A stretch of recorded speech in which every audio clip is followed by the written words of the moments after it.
থেকে সংসদ সদস্য পদপ্রার্থী অধ্যক্ষ মোহাম্মদ ইলিয়াস নুরীর পক্ষ থেকে রাউজানবাসীর চাহিদার ইশতেহার। আসসালামু আলাইকুম সবাইকে। আমি রাউজানের ছেলে, এখন দেশের বাইরে থাকি কর্মক্ষেত্রে। আজকে 12 তারিখ নির্বাচন নিয়ে কিছু কথা বলবো। এই 12 তারিখকে কেন্দ্র করে দেশে অনেক মিছিল, মিটিং, গণজোয়ার হচ্ছে। আপনারাও আগ্রহী সরকার গঠন করার জন্য ভোট দিয়ে। তো আপনারা ভোট দিবেন, এমন একজনকে ভোট দিবেন যিনি সবসময় হকের উপর থাকবে, হক কথা বলবে, দেশকে দুর্নীতিমুক্ত রাখবে, সন্ত্রাস মুক্ত রাখবে, চাঁদাবাজ মুক্ত রাখবে। এমন মানুষ হচ্ছে আহলে সুন্নাত ওয়াল জামাতের মোমবাতি মার্কা। যেমন আমাদের রাউজান থেকে অধ্যক্ষ আল্লামা ইলিয়াস নুরী, উনি দাঁড়িয়েছেন মোমবাতিতে।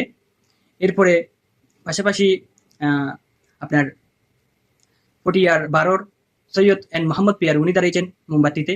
এরপরে চট্টগ্রাম 8 আল্লামা, আপনারা চিনেন, আল্লামা হাসান আল আজহারি।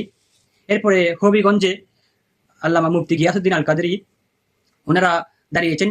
এই সুন্নিয়তের রত্নগুলাকে আমরা সংসদে পাঠাতে পারলে উপজেলায় দুর্নীতি, চাঁদাবাজ, সন্ত্রাসী এগুলা কিছু থাকবে না। আহলে সুন্নাত ওয়াল জামাত এমন একটা প্রতীক যেটা সব সময় হকের উপর ছিল, আছে, ভবিষ্যতেই থাকবে। এটা হচ্ছে স্বয়ং আমার নবীর গঠন করা একটি দল। তাই আমি সবার কাছে অনুরোধ করব, 12 তারিখ সারাদিন মোমবাতি মার্কায় ভোট দিবেন। আহলে সুন্নাত ওয়াল জামাত থেকে আমরা সংসদ সদস্য দেখতে চাই।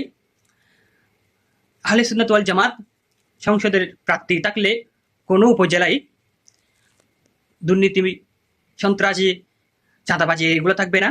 তাই সকলকে আবারও অনারেবল রিকোয়েস্ট করব, 12 তারিখ মোমবাতি মার্কায় আপনার মহান মূল্যবান ভোটটি দিয়ে দিবেন।